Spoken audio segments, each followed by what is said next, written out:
Assalamualaikum warahmatullahi wabarakatuh. Alhamdulillahi wa kafa.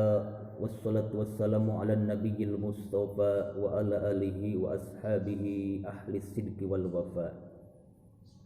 Faqad qala Allah ta'ala fi kitabihil karim wa asdaqul qailin wa biqauli yahtadil muhtadun. A'udzu billahi minasyaitonir rajim. Bismillahirrahmanirrahim.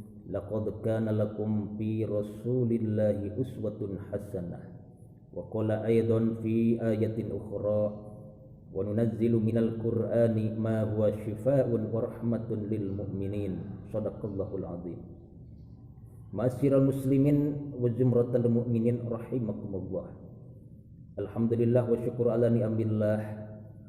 Pada kesempatan kali ini Al-Fakir masih bisa menyapa sedulur-sedulur semua, dan alhamdulillah wa syukur ala ni'amillah, Al-Fakir masih diberikan oleh Allah Subhanahu wa taala umur panjang, masih diberikan oleh Allah Subhanahu wa taala kesehatan zahir maupun batin, dan Al-Fakir memohon kepada Allah Subhanahu wa taala semoga di sisa-sisa hidup Al-Fakir yang diberikan oleh Allah Subhanahu wa taala, semoga Al-Fakir senantiasa bisa mentasarrufkan seluruh jiwa raga Al-Fakir untuk menjalankan ibadah kepada Allah Subhanahu wa taala.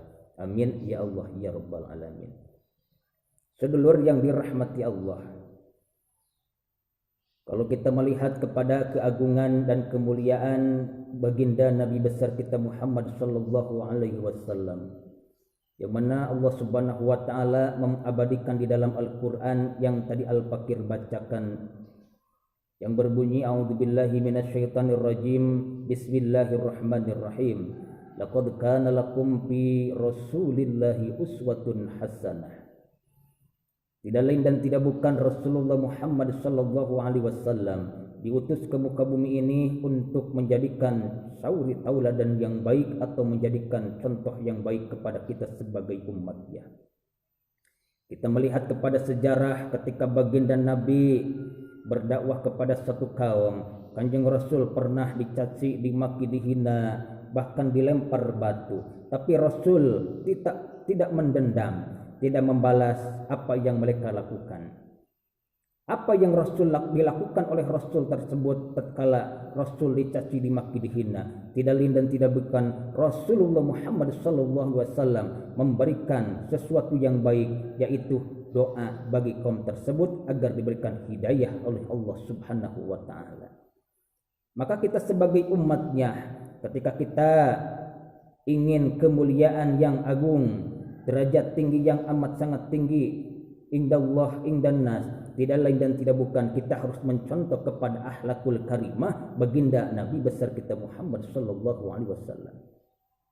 Terkadang orang tuh mencaci maki, menghina kita, merendahkan kita, maka tatkala kita diberikan sesuatu yang tersebut yang dilakukan oleh kaum tersebut kepada diri kita, maka kita harus mencontoh kepada baginda Nabi untuk senantiasa mendoakan kebaikan bagi mereka, mendoakan agar mereka diberikan hidayah oleh Allah Subhanahu wa taala. Maka insya Allah tatkala kita mencontoh kepada baginda Nabi, kita akan diberikan kemuliaan, akan diberikan derajat yang amat sangat tinggi indallah indannas. Amin ya Allah ya rabbal alamin.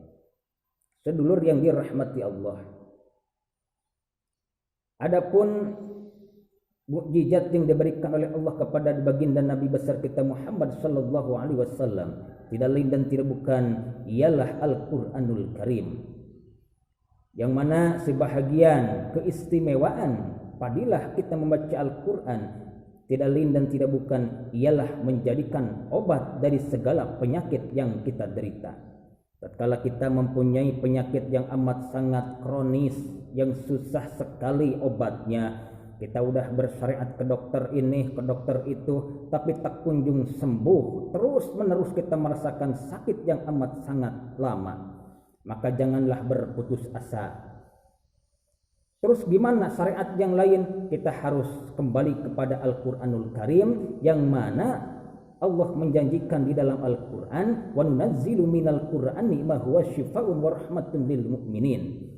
Kita harus senantiasa merutinkan, mendawamkan membaca Al-Qur'anul Karim. Kita harus mempunyai keyakinan dengan keberkahan membaca Al-Quranul Karim, dengan keikhlasan dan keistiqomahan kita membaca Al-Quran, maka insya Allah Allah akan memberikan suatu kesembuhan kepada diri kita meskipun kita mempunyai penyakit yang amat sangat berat, yang amat sangat lama, yang amat sangat kronis. Insya Allah dengan keberkahan Al-Quran kita akan diberikan kesembuhan dan kita akan bisa menjalankan aktivitas secara layaknya orang-orang yang lain lakukan.